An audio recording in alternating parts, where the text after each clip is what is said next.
Pambihirang isang balon sa Libon sa Albay. Ang bula ng tubig doon nagliliyab kapag sinisindihan. Nakatutok si Salima Refran.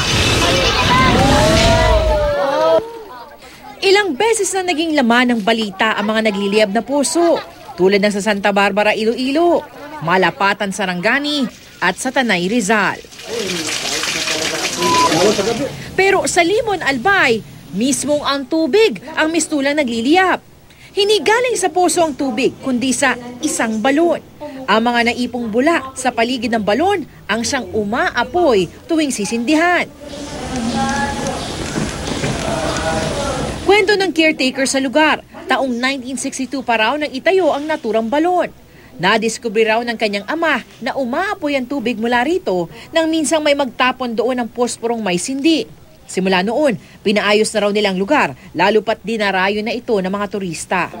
Ginamit pa rin daw ang umaapoy na tubig sa pagluluto ng ilang residente. Hindi pa raw nila na ire-report sa Department of Science and Technology at Department of Environment and Natural Resources ng Albay ang pangyayaring ito.